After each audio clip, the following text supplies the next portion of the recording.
Mary. So welcome everyone. My name is Bumbaco. I'm an oncology dietitian and I work part-time here at Cancer Wellness Center. I am so excited to be inside the demo kitchen to try to use this kitchen a little bit today in our program. So I have several responsibilities at Cancer Wellness Center for the nutrition programming. As a dietitian, I do meet with individuals one-on-one, and that's all across the continuum of their cancer care. So if you're interested to learn more about meeting with me specifically, you just have to ask. Chances are you'll be eligible. And then I also co-facilitate a fantastic program that we call Weight Loss for Wellness. And it's all about lifestyle behaviors and changing habits in pursuit of good health. And maybe along the line, you might lose a little bit of weight. So we are ready to recruit for our next group, which will start in July of 2021. And that's with my amazing colleague, Debbie Cronenberger, who happens to be in the room right now. You can see my face light up. But we have a wonderful partnership, and it's all about connecting mind and body, really integrating mindfulness as it applies to all of our lifestyle behaviors. Meaning eating healthy, moving more, coping with stress, and getting a good night's sleep. All of that matters for good health. So the other things I'm involved with are programs like this one today.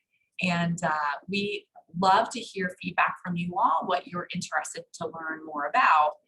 That's why we designed the program today. It's all about blood sugar control and a little bit about sugars in our diet, because I think that's probably the #1 question that I get asked in clinic and also here at Cancer Wellness Center. So I thought, why not take advantage of the opportunity to show you some different recipes that will minimize some of the sugars in your diet, especially because that has been recently some of the feedback that we've been getting from participants. They're like, give us some dessert recipes. What's with this dietitian? We want dessert. So I'm going to try to accomplish that today. So the way I'm going to run the program today is I'm going to actually present a PowerPoint presentation to give some good information to you, which we will be sharing after the program today for those of you who registered. And then I'm going to bring it back into the kitchen. So I'm going to leave the camera where it is. You're going to see me kind of step off camera at times. But I have a handful of recipes to try to demonstrate towards the end. And then we'll wrap and leave a good 10 minutes for additional questions or comments that you'd like to share, because I really want this to be an engaging session. So I'm going to head on over to my computer and I'm going to pull up my PowerPoint. Thank you all so much for being here. I'm excited. Hopefully you are too. But before I start my PowerPoint, I actually want to launch a poll. So please participate. I need your vote.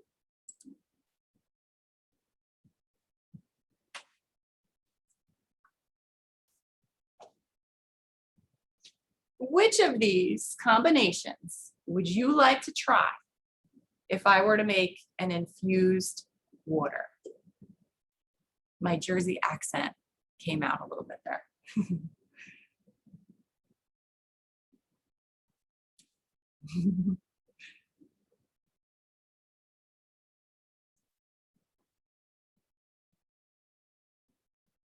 I'm going to give you about 10 more seconds.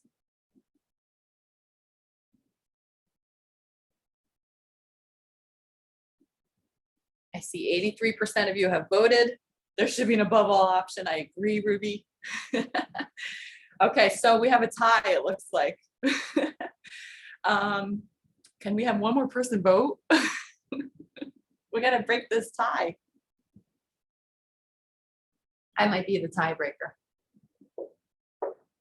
I would choose, actually the first one looks super refreshing and appealing to me, the mint and the cucumber and lime. I'm going to break this tie and I'm going to go with strawberry, cucumber, lime.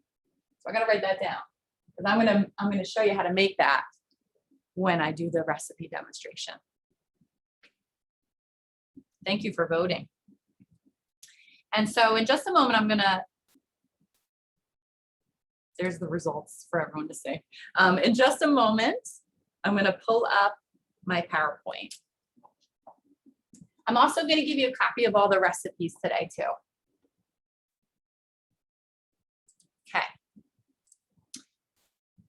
So I'm going to share my PowerPoint now.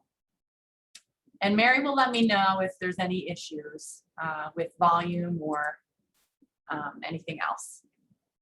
Okay, should be this one. Okay. So here we go. Nourishing ways to control blood sugar. Give me just a moment, sorry. Okay, so on the agenda today, I want to first talk about why we're even here to discuss blood sugar levels. Why should we care, right? Especially if we've been diagnosed with a cancer.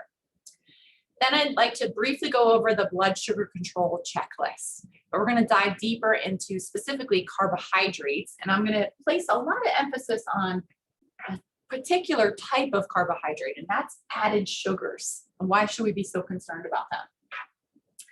And then I'm going to give you some solutions, so ways that you can help modify your food choices so that you can better control your blood sugar levels. Then we'll do the recipe demo. Okay, so why am I here to present about blood sugar? Well, let's first get out of the way what abnormal blood sugars and the conditions that are involved with them are, because as a dietitian, I would be remiss if I didn't mention that this requires medical management, okay? Now, 18% of cancer survivors also happen to have diabetes, so this is pretty prevalent. The incidence of diabetes is 6 times higher for those who have been diagnosed with some cancer types. They include pancreatic, kidney, liver, breast, and some of our gynecological cancers. We also see the incidence of diabetes is 6 times higher for those who are or have received immunotherapy. Now, a little bit about pre-diabetes. Did you know that 1 in 3 Americans has pre-diabetes, and yet only 80% of us are unaware. Only 20% of us know that we have pre-diabetes. So this is a pretty significant concern. Now, what would I suggest if you have high blood sugar levels? Well, discuss this with your medical team, right? If this is a concern at all, you need to reach out to your healthcare provider. Blood sugar testing is advised every 6 months for the first year after you've completed treatment, if your blood sugars were elevated during treatment. So whether you're on active treatment now and maybe you're seeing blood sugars are going up, or you can look at your history, this can help you decide what next step to take. According to the American Diabetes Association, they suggest annual screening for blood sugar levels for those who are at high risk. So who's at high risk? That is those individuals who have pre-diabetes, those individuals who are overweight, over 45 years old, they have a parent or a sibling with type 2 diabetes, or they have a history of gestational diabetes. That's what they consider high risk. If you're at average risk, they suggest screening every 3 years. Now, how do we characterize diabetes with blood sugar levels? We look at fasting plasma glucose. So if you are fasting and you get your blood work, meaning you didn't eat, and it's over 126, this is technically defined as having diabetes. From 100 to 125, that is pre-diabetes, and less than 99 is acceptable. We also look at A1C levels, and this is sort of a measurement over time, over a few months, of what the average blood sugar is for you, and they represent this using a percentage. So if we're going to define someone with having diabetes, that number is 6.5%. If it is less than 5.7%, that is acceptable. Now, what most of the experts, in my understanding, they find that fasting plasma glucose is really the telltale sign. That's the one to pay more attention to, and that A1C is a nice kind of backup to that assessment. Now, there's good news, okay? I don't want to scare you. Not just because someone's been diagnosed with cancer does not mean they're going to get diabetes. And really, technically anyone can lower their risk of diabetes. The best way to do that is to maintain or to pursue a healthy weight. And what we find is the best way to do that and clinically effective is to lose 5 to 7% of your body weight and to add in 150 minutes of physical activity per week. In the research, that reduces the risk of diabetes by 58%. So that's the answer, right? That healthy lifestyle. And that number actually goes up. It reduces the risk to 71% for those who are older, over than 60. So here's sort of like as a holistic dietitian, I want to introduce, it's more than just the food, right? So food is an important tool in your toolbox for good health, but it's not the only tool. Okay, so we want to integrate as much as we can other lifestyle variables. Now, as a dietitian, first on the list would be management of carbohydrate intake. And meeting with the dietitian one-on-one can help you best understand the specific plan that should be applied for you. We want to stay hydrated and preferably with water. So if you are dehydrated, your blood sugar levels will go up. Cope with stress. So stress is a significant contributor to elevated blood sugar levels. So are there ways to manage stress? Absolutely. Come to the center. We have a lot of ideas for you here. And then quality sleep. So that means duration. So the amount of time you sleep, but also the type of sleep you get. Is it quality? And last but not least, this is probably one of the more important things, along with food, is that physical activity levels. It can lower blood sugar levels by like up to 30% at times. So let's speak specifically about blood sugar control, the food checklist now. What I would advise is that you choose quality carbohydrate in the proper amounts, minimize added sugars. We're going to talk a lot about them today. Include more non-starchy vegetables and fiber, really from all sources, especially in those carbohydrates. And then when you're planning meals and eating snacks, to have them be designed in a way that's mixed. And I'm going to demonstrate what that means and give you some examples for that. So let's start first with carbohydrates 101. There's a few different types, and we characterize them based on really sort of their nutritional quality and how they exist in nature, but then also in our food supply. How do they get into our body? So there's the natural kind of carbohydrates, and they're found present already in the food. So nothing was done to the food to manipulate that food and put some extra sugar into it. Essentially, they are natural sugars found in things like fruit and dairy and whole grains. And essentially, they are meant to be there. So we want to make sure that we eat this type of carbohydrate most often. And then there are our added sugars. So there are over 50 different types of added sugar currently in our food supply. And I'm going to spend a good amount of time talking about this in just a moment. We also have sugar alcohols. So those are manufactured. They have a little bit of calories, but not as many as those added sugars do. And then our sugar substitutes. So they contain very low to 0 calories, and they are manufactured as well, not naturally occurring. So let me talk first about my favorite type of carbohydrates, the ones that occur naturally. So we have fruit, whether it be fresh or frozen or dried. It's the fruit without the added sugar. So sometimes you might have like a dried cranberry is a good example. That's probably coated with extra sugar. So that's now an added sugar, right? Not just the natural kind. Another good example would be maybe some frozen fruit that's frozen along in a syrup, right? They've added the sugar. So without that syrup, the natural carbohydrate in that fruit is there, and it's there for a good reason. Next, we have dairy. So milk and yogurt also contain natural sources of carbohydrates, and those, again, without the added sugar. So if you took chocolate milk, that has added sugar to it. Okay, that's not just the natural source. It wouldn't count here in this family of carbohydrates. And then lastly, whole grains. So we define whole grains that are those with all of its original three parts, which are the bran, the endosperm, and the germ. So let's talk more about these whole grains and those three vital parts. So the first is the bran. And the bran is this multi-layered outer skin, as you see. So it is essential in terms of providing a whopping amount of nutrition from antioxidants as well as B vitamins, but most importantly, fiber. That's where the grain gets the fiber from the bran. Then we have the germ next, and I like to describe the germ sort of like the yolk of an egg. It's really sort of like the embryo. So it gives the new plant this potential to sprout. And that germ is also nutritious. It has a good amount of B vitamins and some minerals, as well as a touch of protein and then some healthy fats.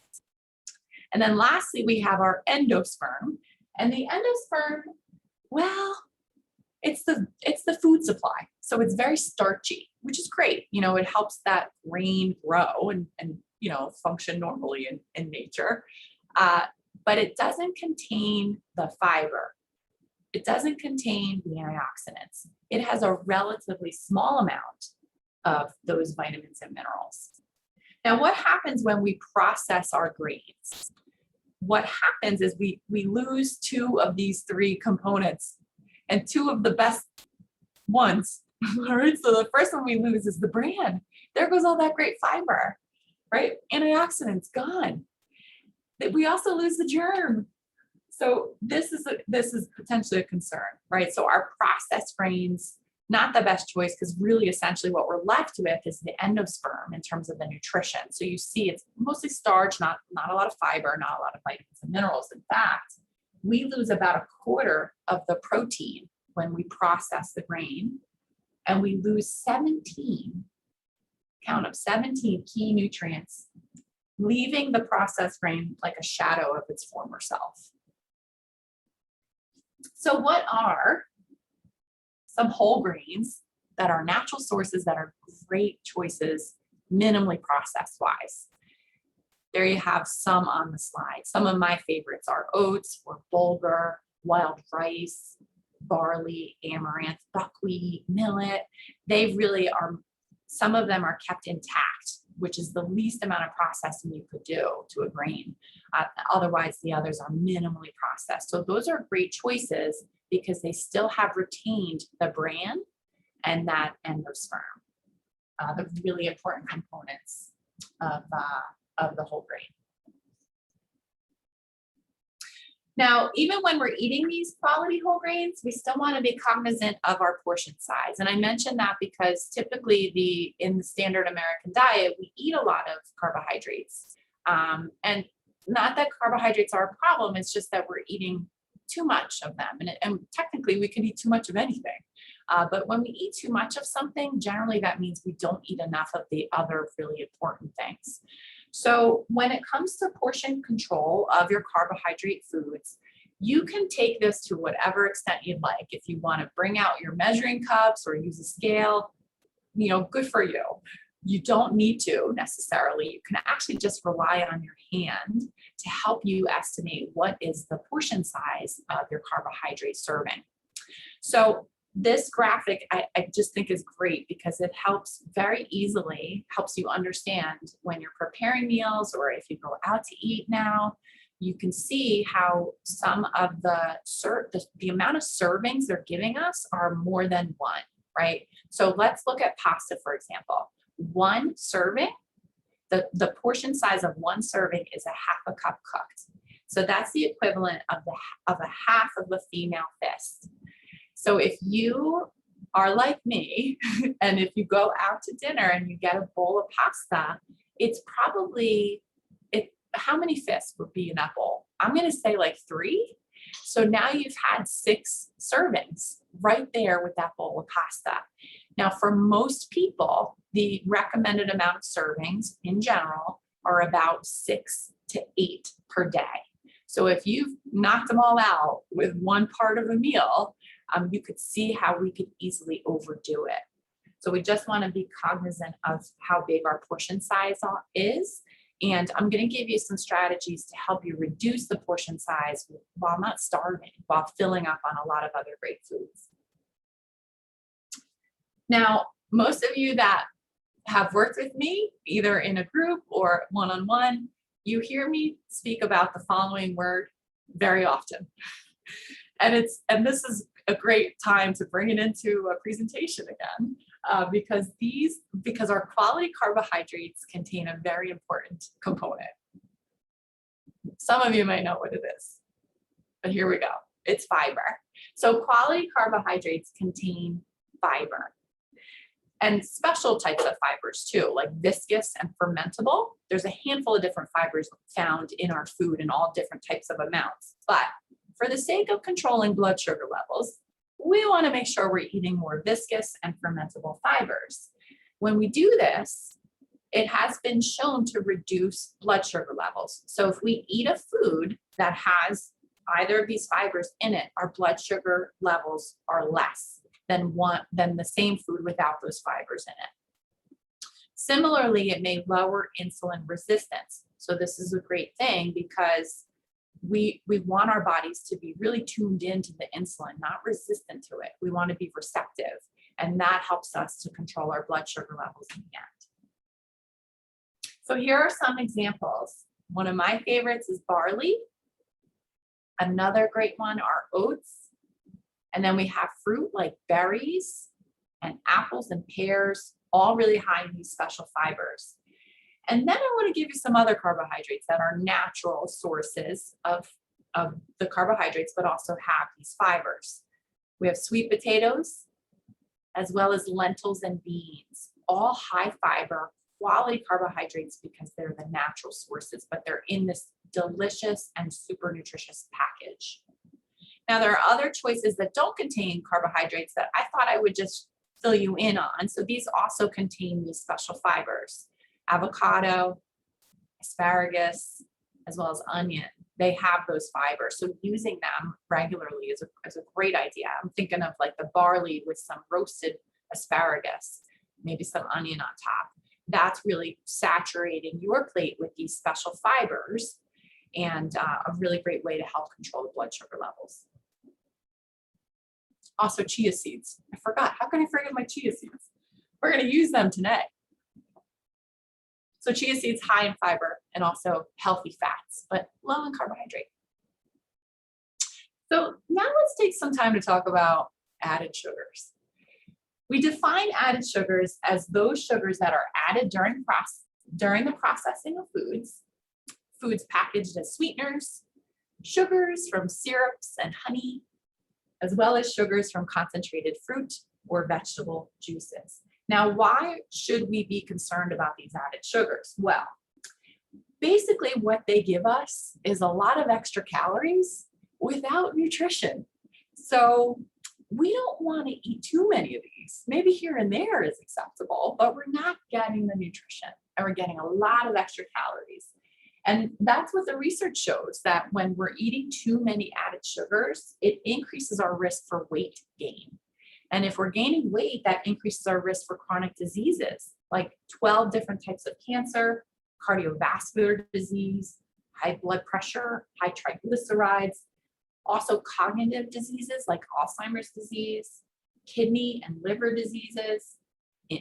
Added sugars in excess are inflammatory, and they also promote aging. So we see when we have a lot of added sugars in the diet, we might have more wrinkles.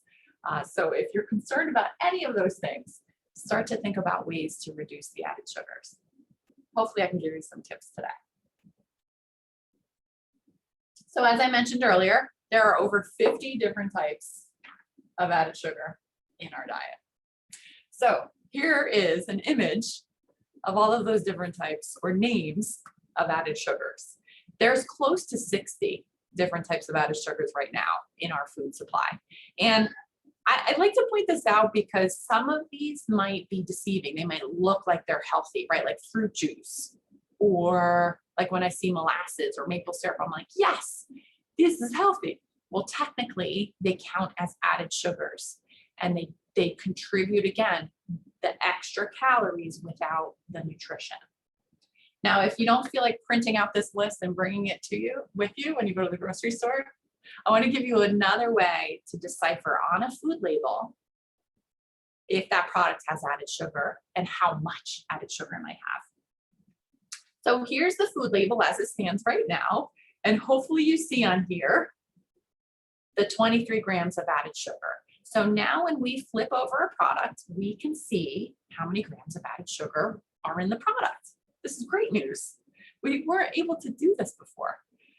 So just for your information, 4 grams of added sugar is the equivalent of a teaspoon of sugar. Okay, so we're going to help put this in perspective now. The daily value, the percent daily value, so you see, for example, on this label, 46%, that number may not necessarily apply to you. So the percent daily value is what is recommended for a 2,000 calorie diet. How much of that nutrient is recommended for a 2,000 calorie diet? I would say most of the individuals I work with require a little less than 2,000 calories. So that's going to skew all of these numbers. And so I would say the takeaway is don't look at percent daily value. I don't think it's going to be very helpful for you. But let's use our math and let's break down this 23 grams of added sugar. If we take 23 grams and divide it by 4, this single serving of 8 fluid ounces gives us 5 3/4 teaspoons of added sugar. Now I want you to take an empty glass and measure that out. It's pretty impressive.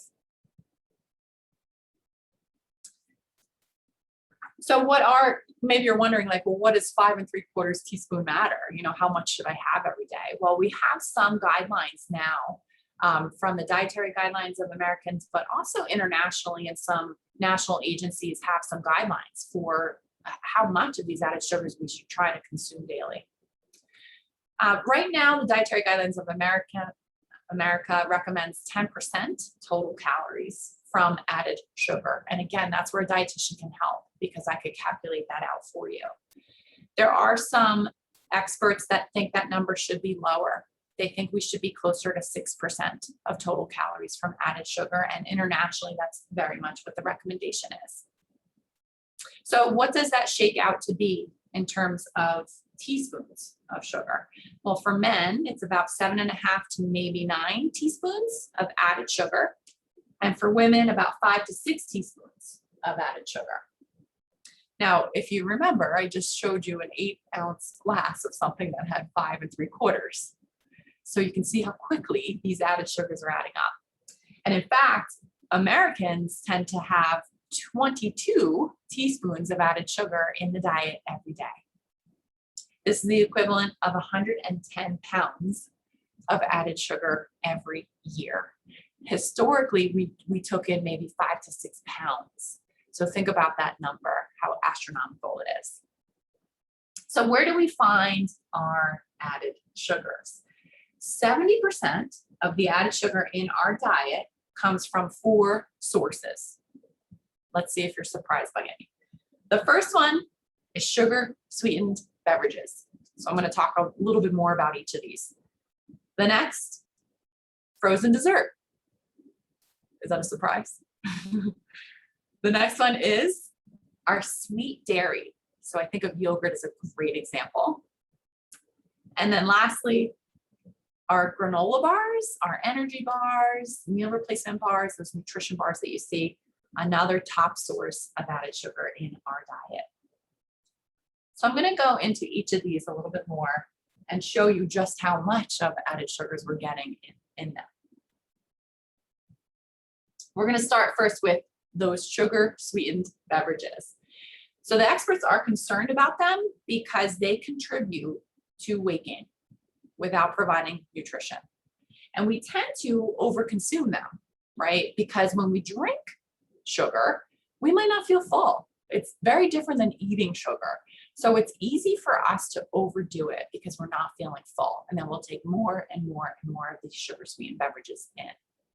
What are examples of sugar-sweetened beverages? They are our sports drinks, our energy drinks, smoothies, fruit drinks, sweet tea, and some of our sweet coffees, right, that we might get at the cafe.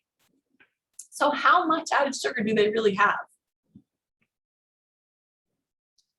Let's give you a moment to look at each of these. So there's our sugar sweetened beverages. How many teaspoons of added sugar do you imagine might be in a serving of them? Please make sure you're sitting down. It's pretty shocking, I think. So some of them go up, as you see, like the sweet coffee drinks, up to 24 teaspoons in one single choice in your day. So it's very easy for our sugar sweetened beverages to add up those added sugars in a quick amount of time. The next one I want to talk about are frozen desserts. And there's lots of choices now, from ice cream to gelato, sorbet or sorbetto, but there's also dairy alternatives on the market. So I want you to be aware, like I saw the other day, one made from oats. We want to recognize that if we're making substitutions for other reasons, for maybe different nutrition reasons or whatever our decision is, if that substitution might render it less healthy, okay? Again, that's where a dietitian can help. So let's guess how many teaspoons in frozen desserts are out there, are lingering in our freezer. Bam. Okay, now keep this in mind. Women, about 5 to 6 teaspoons a day. Men, about no more than 9 a day. So this is adding up relatively quickly, especially if you have more than one serving. This is only one serving. Let's go on next to sweet yogurt. So I took a picture. I didn't actually take this picture. I borrowed this picture of the yogurt aisle because, gosh, isn't it impressive? I mean, there are so many options now. It's like impossible to decide. So hopefully reading that food label, that example I gave you, might help you better understand in terms of seeking out those added sugars. Because no matter the type of the yogurt, if it's blended, if there's fruit on the bottom, maybe there's some fruit on the side or on top of it that you're going to dump into the yogurt, they add up in terms of the added sugars. So we see almost the equivalent of like dessert, if you ask me, for some of them. Now, some, again, are better than others. And I don't want to name names, but this is where we have to do a little bit of our homework to evaluate the product, look at the amount of added sugars to decide if it's a good choice. And lastly, I mentioned one of the other contributors of added sugars in our diet.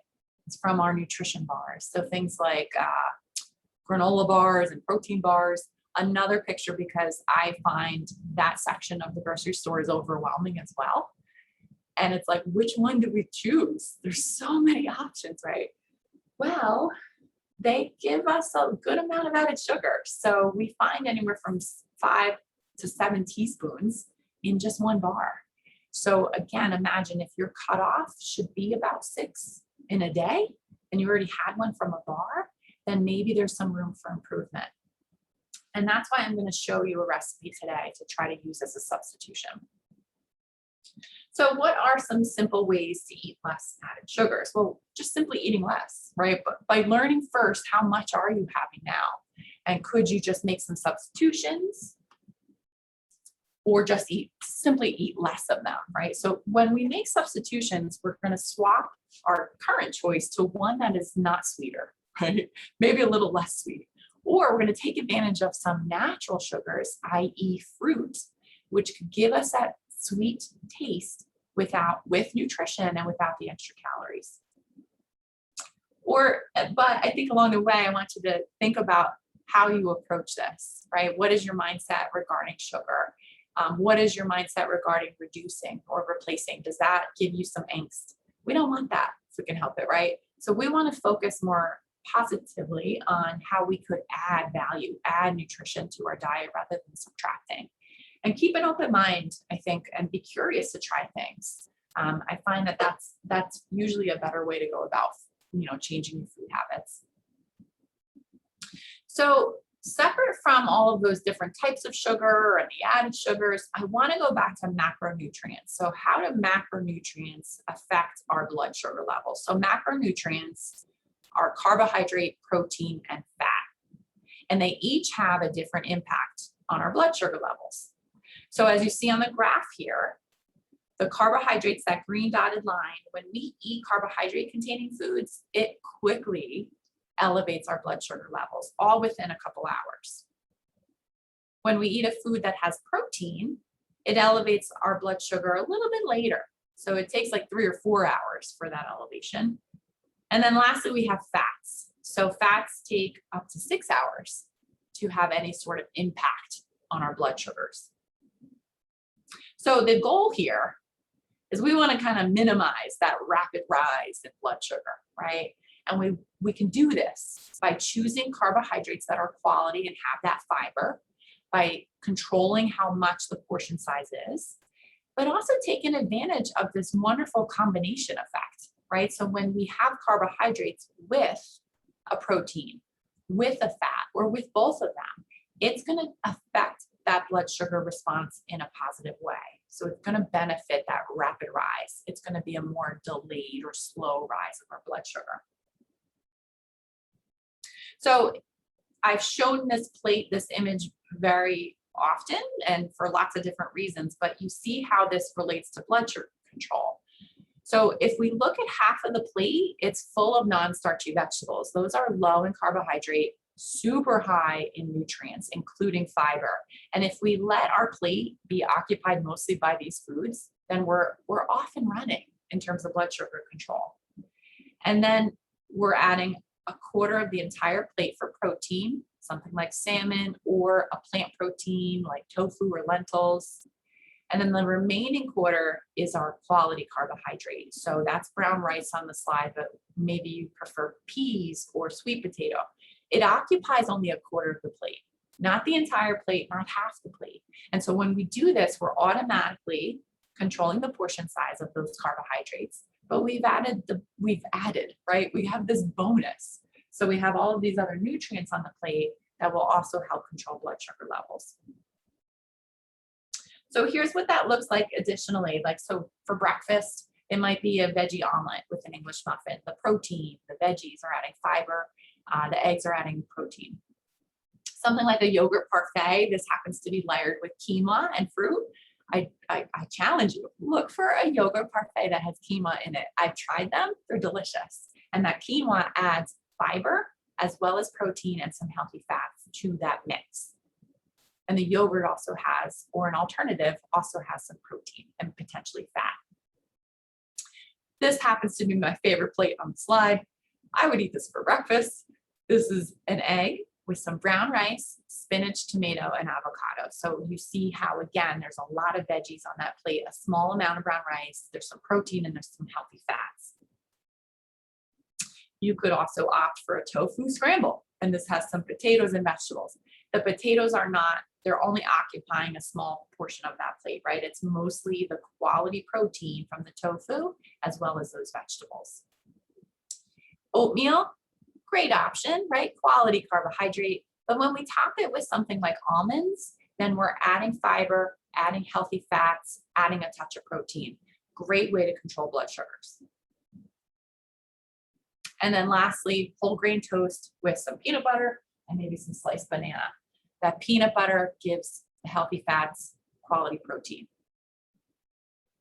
For lunch, we can design plates very similarly. So blackened fish with beans and then lots of veggies. Turkey and veggie meatballs, a little bit of pasta, right? It's still on the plate. It didn't go entirely, but it's in the proper portion size. And then a nice salad with some grilled chicken, quinoa, apricots, nice mix of nutrients there. A turkey burger with some veggie skewers and maybe some grilled romaine. Again, lots of veggies I see on that plate. And then a tofu and brown rice bowl. You see again that portion, that smaller portion of the rice relative to the vegetables, and then that quality tofu for protein. And then lastly, some more brown rice, maybe a Chinese dish here with some Chinese vegetables and some chicken. And then lastly, dinner, right? We have to have dinner. So same thing, right? We're going to take half the plate, load it up with veggies like you see here in Nepalese. You could have some carrots and green beans, cabbage and salsa for your fish tacos, nice collards, right? They occupy half the plate. Same thing here with our grilled vegetables. So the starch is a relatively small proportion, only a quarter of the entire plate. And then the remaining quarter is some sort of protein source, whether it be beans, black-eyed peas, fish, chicken. Now, we can also do this take a similar approach when we design our snacks, right? Because snack foods, I find, could potentially contribute a lot of extra sugars. So let's try to use natural sugars and more closely to the whole form, so minimally processed. Let's choose those as our carbohydrate. And then let's pair it or partner it with a protein and or fat choice. So I've listed some examples here, but you can really mix and match all of these, right? Like if you wanted your Air Pops popcorn with some cheese instead of the nuts, go for it, right? But that is combining those macronutrients in a way that's going to help control your blood sugar levels. Now, as a dietitian, I encourage behavior change, not a fad diet, but a behavior change. And so we sometimes want to think about how we go about doing that. Do we want to make a big change overnight? Probably not. It will not be sustainable. And we find that it's not necessary, that even just small gradual changes can yield significant results. So I have listed here too some other examples. I think I find with those individuals I work with, they have the most success with some of these types of changes. So these are the recipes I'd like to share with you today. And you're going to get a copy of each of these. And I'm going to turn off my slides so that I can step back into the kitchen. I'm going to make sure you're awake. It's a good opportunity now to maybe just kind of stretch your legs, take a little breather, do some squats. I see that Anne, maybe Mary can help Anne. Do you hear audio? You messaged me, but see if you can message Mary if you're still not having audio. Okay, so good to see everyone. I can't wait for the day that we're here together. This is so great. Okay, so I promised 4 recipes and I have about a half an hour, I believe, to do that.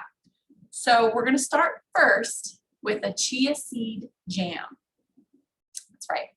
So my thought here, well, I'm going to just get it started because it's going to take about 10-15 minutes. So we're going to let it get started and then we're going to work on the other recipes. So what I want to add to my pot, that's on medium heat. Make sure I'm reading this correctly. I'm going to add 3 cups of frozen fruit. Now I decided to let this thaw out overnight. And this frozen fruit happens to be Trader Joe's Very Cherry Blend, because the cherries in that are what really appeal to me. I think they're delicious. So I have 3 cups of that. Again, I put it in a bowl, thawed it out overnight, and we're going to add it to our pot that's on medium heat. I can't wait. This blend is so good. Sometimes I eat it just frozen as is. It's so delicious.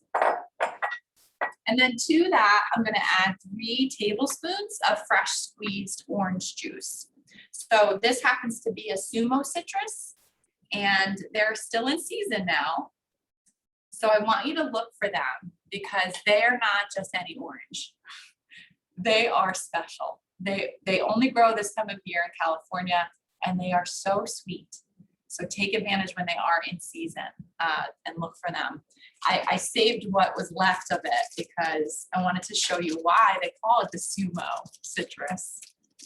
So if you think of a sumo wrestler, maybe you know that they wear that bun on the top of their head. That's what our Sumo citrus has, this nice little bun. That's probably where it concentrates on the sweet sugar. It's so good. I'm saving it because I will eat this later. So we're going to just let that heat up and then simmer for about, as I said, about 12 to 15 minutes. And I'm using a wooden spoon just to sort of mash this all down.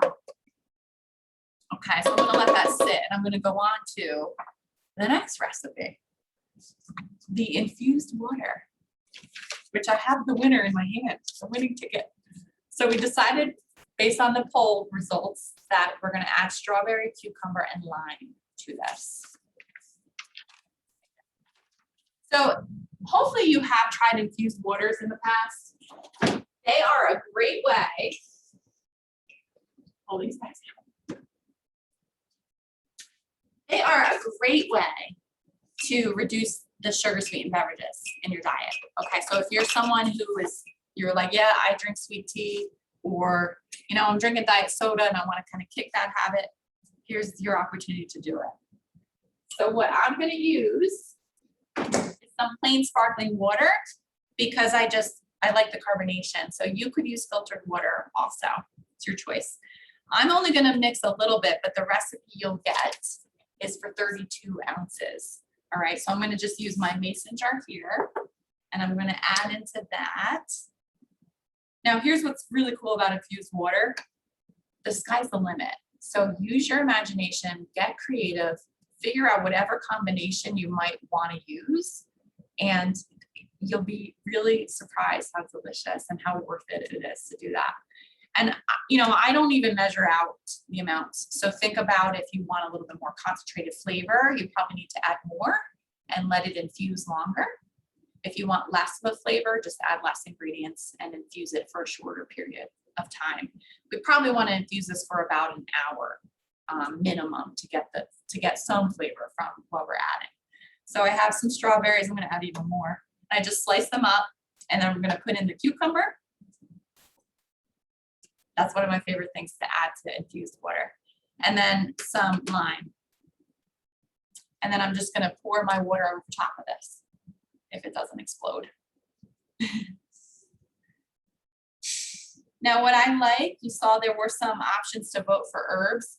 I like to use my herbs up. If I maybe bought them to use in a recipe and I have some left over, this is what I'll use them for rather than tossing it. I'll just make an infused water with it. So some of my favorites are mint, easily one of my favorites. But you can put thyme, there's rosemary in here, that's great with citrus, and then some basil as well. Basil goes excellent with strawberries. But the sky's the limit. I only gave you a few options, right? I mean, think about it. You can use melon, like cantaloupe. I mean, there's so many different things to decide on. So I'm just gonna fill this up, and voila. We have this like gorgeous, unsweetened, hydrating beverage. And some of the experts believe that we are infusing some, not nutrients, but compounds from the plants. So if you notice like a tint of color, that's actually doing us some good because the color that you see here, like with your fruits and vegetables, they give us benefits. They're actually immune supportive. So we're getting something out of this water, and it's not sugar. So I'm just going to kind of hold it up to the camera so you can see. I just think it's so beautiful and so refreshing. Now with this, anytime I add lemon or lime, and I'm not going to drink it within 2 hours, I don't add the rind. So I might just squeeze a little bit of the lemon or the lime because it will turn bitter. And a lot of people don't like that flavor. So if you are going to drink it within a couple hours, go ahead, add the sliced lemon or lime. Otherwise, I would make it the other way. Okay, so just checking on my compote here. And I'm just mashing down, like the cherries need to be mashed. Because we're looking to make this as a jam, essentially.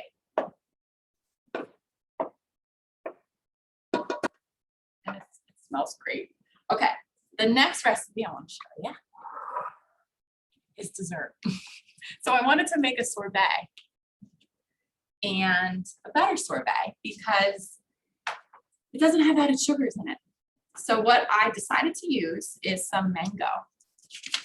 And the recipe that you will get, you'll see it calls for fresh mango that you're then gonna peel, wash, peel, and freeze. I thought, wait a second. I know there's frozen mango available to me, and I get to jump to step number 3. So I eliminate those first 2 steps, save a ton of time, but get some delicious and nutritious fruit to make for my sorbet. So I'm gonna put in, I actually have a NutriBullet here. I just wanna make sure you can see it. So this is a NutriBullet here, but you could use a blender, definitely. And the recipe calls for 2 mangoes, which would be the equivalent of 3.5 cups. I'm not sure I have 3.5 cups in here, but I'm just gonna dump in what I have in my container. And this I also thawed out overnight. So instead of it being frozen, it's just cold now. And you can see there's a lot of extra liquid when you thaw it out. And that may be preferred as you blend this, because if it's frozen cubes, it might be a little trickier to blend. And then to this delicious mango that happens to be really high in fiber and vitamin C and vitamin A, really good stuff for us, I'm gonna add an interesting twist. I'm gonna add some lime juice. So this is a teaspoon of fresh squeezed lime juice. Now the sky's the limit here as well. You know, you could do any frozen fruit, right? The very popular trend right now is ice cream using frozen bananas, but you could use the cherry blend and put that in here as well. The sky's the limit. All right, so I'm gonna screw that guy back on and we're just gonna blend this rather quickly. It looks like it's gonna be a little thinner than I want it to be. So what I'm gonna do is actually put this back in the freezer. I probably should have strained off some of that liquid. So I'll put this in the freezer and it'll firm it up a little bit. And you saw I gave it only a couple, this NutriBullet's pretty powerful, but the blender will handle it just fine too. A little extra there. So as I mentioned, I'll put it in the freezer. Let's let it firm up, okay?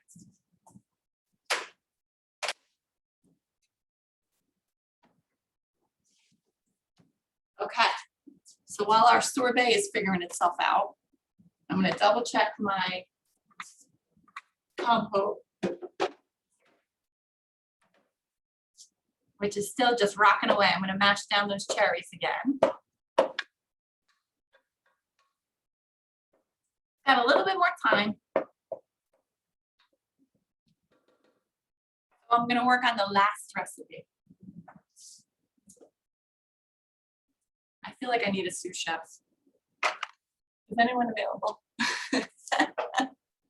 Where's Debbie? I think she left for the day. That's not fair. All right, so we're making like a granola bar, basically. And this has 0 added sugar. The recipe you get is going to include honey or maple syrup. I'm not even using it because I've made these before. I made them last night.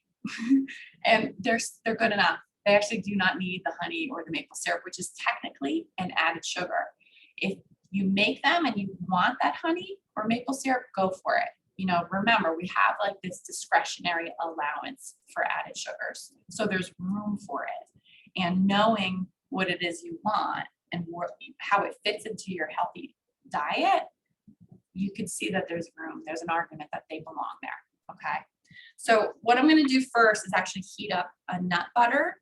This happens to be from Trader Joe's, and it's chunky basically, but it also has some chia seeds mixed into it. And the idea here is that I'm warming it up because I want to be able to pour it over my mix after I've mixed the dry ingredients together.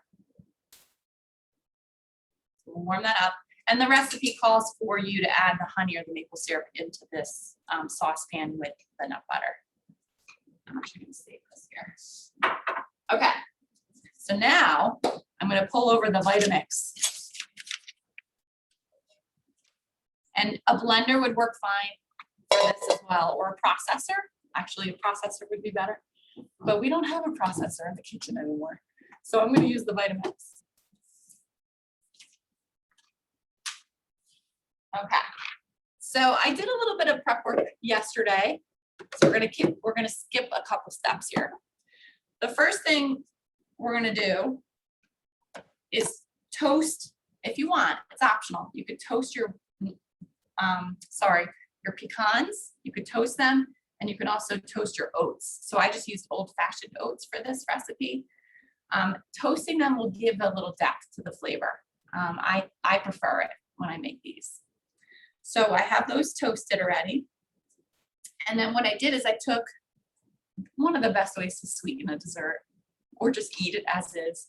I took some dates. So I took dates that happened to have the pits inside. So I pitted them and then I soaked them in some warm water for a little bit. You want your dates to be sticky. So sometimes you might find in the grocery store, they're not sticky. And that's when you would especially want to soak them because that matters for how this will come out. And you can kind of tell the difference. Like it's a little, if it's stickier, it's a little more fresh. So just by soaking them, it helps really enhance what's going to happen in here. So I'm going to add that to the blend, the NutriBullet first, or your processor. And we're just going to kind of work it around a little bit so that it's it's going to form a ball, essentially, is what's going to happen with this. It's so powerful. I'm afraid of it. So you might have to work it down a little bit just to make sure you're evenly working on those dates. So delicious. They're so good. Okay, so we have like a little ball there with my dates, and to that I'm going to add walnut meal. So all I did is I took walnuts and I just chopped them up, where you process them also, and it comes out with like this kind of mealy texture. All right, so we're going to add that to the dates, making sure I'm doing this right. And then I'm going to also add cacao powder. So we're going to take advantage of the sweet in the dates and using this cacao powder to make it taste like chocolate. It's going to be delish. So to that, we're adding a good amount. This is 3/4 cup. And again, you'll get the recipes.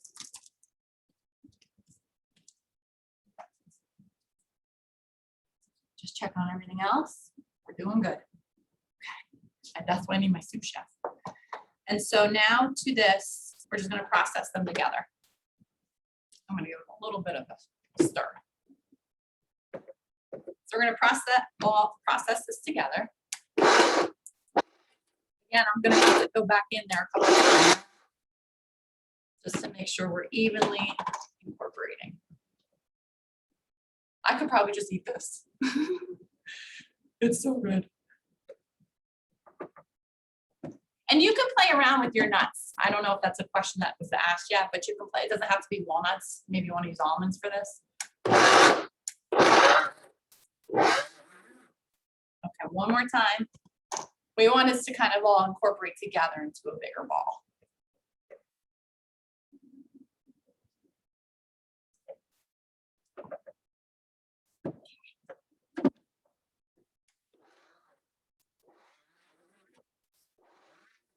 Good. All right.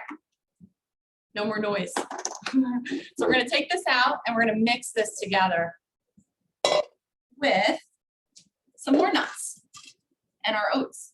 Can't forget about those. So we're going to get our hands dirty here if you want. So you'll see this is almost like a paste right now.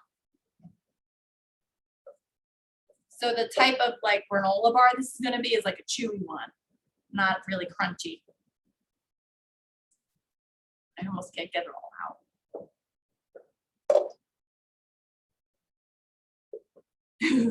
The dates are so sticky.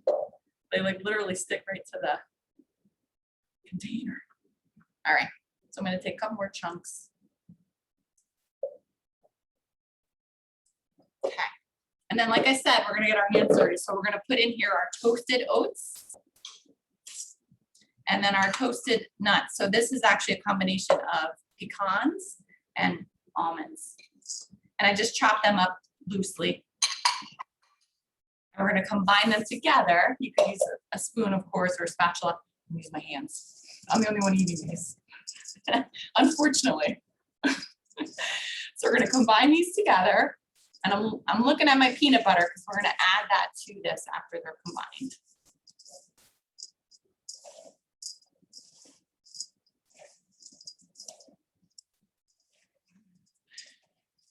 The dates are even sticking to my hands. Okay, like I think granola bars and snack bars, I find a lot of people I work with, rely on them. They kind of are like a habit.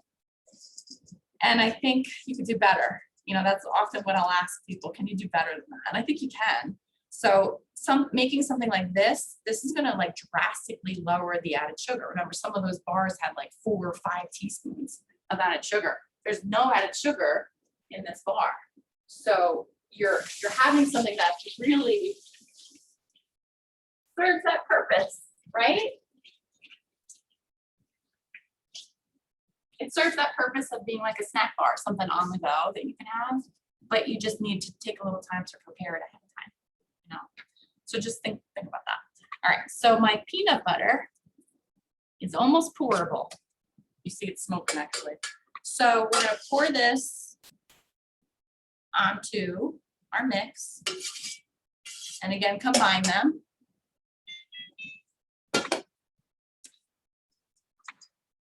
And then, so we're gonna just stir this together. Oh, it smells so good. So if you don't want to use nut butters, or you have a nut allergy, I guess you could use sunflower seed butter. You could use a combination of nut butters here. Like if you want to keep this all almond, certainly could do that as well. I was going to get my hands dirty, but that's too much. So then what I'm going to do with this is spread this out on a parchment lined pan so that we're going to set these in the fridge or in the freezer. I like to put them in the freezer. And that's what's so cool about this too. This is like meal prep, right? So if you made a big batch of these, they'll keep in the freezer for like a month, right? So you can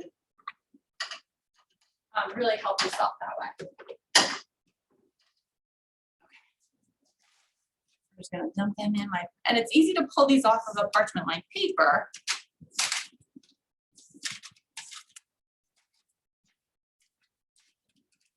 And you could make these a little sweet if you wanted, right?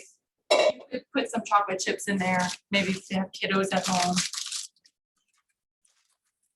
You can, sometimes I'll take more parchment paper and just press it down myself with my hands, but I'll just use my spoon. And you can make them as thick or thin as you want. And you can cut them to whatever size you want. So maybe you just want a little bite, or maybe you're going to be without a meal for a while. You want to make a more substantial size bar.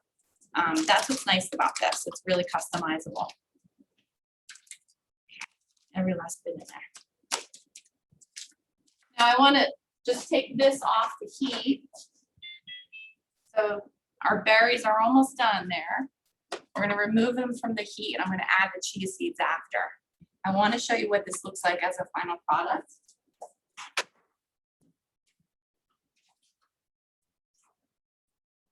And we're going to let those sit in there for later. Okay, so I'm going to come around with this. Nice chewy bars. They were a hit at home this morning, so that made me happy.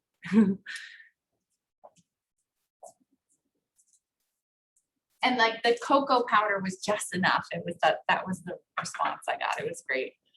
Okay, so I took our berries for the jam off the heat, and I'm going to add to that what's going to help bind it together. That's our chia seeds.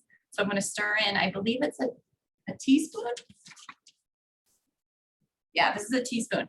Now, if you wanted to, you could add other spices like cinnamon, maybe ginger to this. Really, it's up to you, whatever you decide you would like. And what happens is, especially with the chia seeds, is that it's going to help kind of firm up the jam.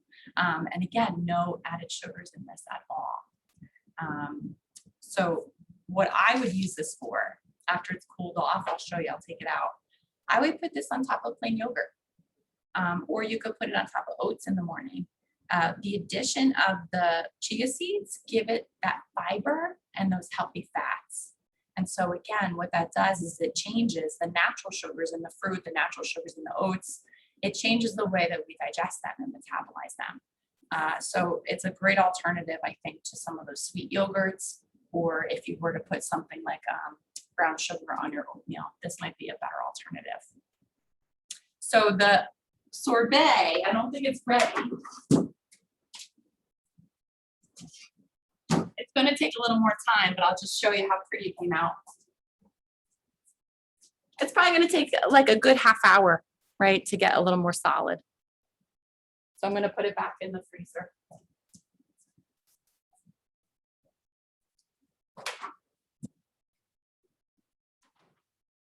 Desserts on me.